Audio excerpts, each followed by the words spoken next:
lot of furniture for an outdoor gathering if you're willing to get down on the ground. So why not try a more bohemian approach?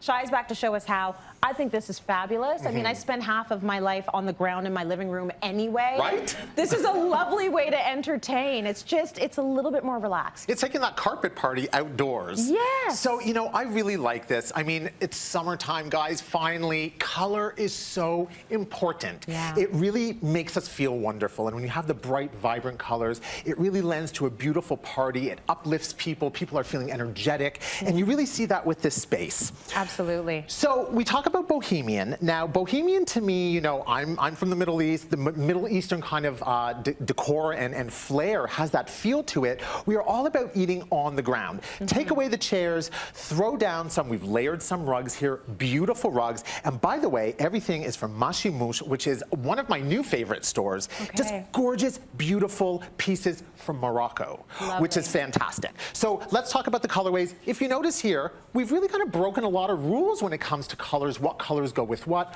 but I don't care because it's so much fun and it ensues joy and beauty, and really it's got to speak to your eye. Yes.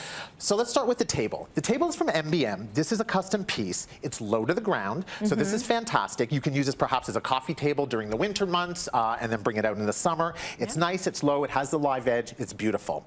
We've set up the tabletop to really be colorful, to have beautiful pieces. Now notice, Trace, it's not only about the plates themselves, but of course you want to have little things where people are kind of waiting for dinner. Yes. So nuts. And one of my favorite features that we've done here is everybody knows these lanterns was actually hang upside down, right?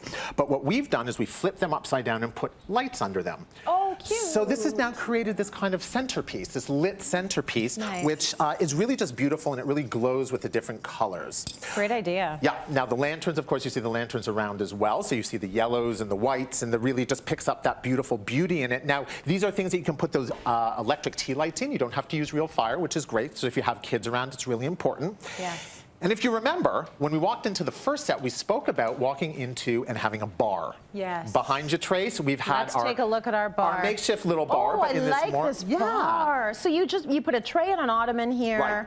You got another tray, or is that a table? Yeah, that's a table. So you with got a tray another on table, it. Yep. and once again, self-serve, but done really true to the style. Exactly right. And you know, it's, again, because of the colorways, and there's so much vibrancy in the color and the different colorways, you can have a lot of fun with what you do.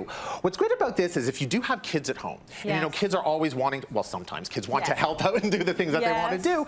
This is something easy for them to do because they don't have to follow too many rules when it comes to what colors go with what, where it goes with what. I do want to talk about the wall. Yes. Because this is really important. Very vibrant. Right. So if we're outdoors, we have brick. You might want to think, well, what am I going to do with the brick? How do I make that feel a little bit more bohemian, a little bit more Middle Eastern or Moroccan, whatever it is? To do really light hanging pieces like this, baskets or the light trays, that's something that can easily go into, if you use a mortar nail, can go into your brick, and it's not something that's going to ruin the exterior of the home. And you can have this beautiful, you know, you can use your walls, you can use your space to actually be more than just the brick and the exterior of the wall. Really nice. Really works with this as well. The plants, of course, are super important. So if you don't have a beautiful, lush garden, or you don't have the greenery, to be able to have pieces like this, the tropical, it's all about the tropical, terracotta.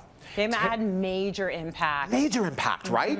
So, you know, the scale and proportion of them really just adds the impact in and of itself. But the fact that they are that terracotta is very authentic to what we are doing here, which I think is a lot of fun. And then one of the last kind of final touches that I did is, if you look in the very front there, we have slippers. Yes. So when people are outdoors, I have a dog. Dogs do things in the backyard. Yeah. You don't want to be walking barefoot, right? No. So, but when you're sitting on these beautiful pieces here, of course, the pillows and the rugs and the throws and all the beautiful things, you don't want your shoes on here. Yes. So to have something, you know, a bunch of slippers out for your guests where they can take their shoes off at the entry and then put on slippers like that is much easier. And it really, again, lends to this kind of bohemian, on the ground, Middle Eastern kind of flair. I love it. I love the fact also that you can use all of your dishes and cups. Yes. Nothing needs to match. Nope. So you're not under those sort of strict formal dining rules, and it looks absolutely beautiful and casual, and people have more fun in that environment, right?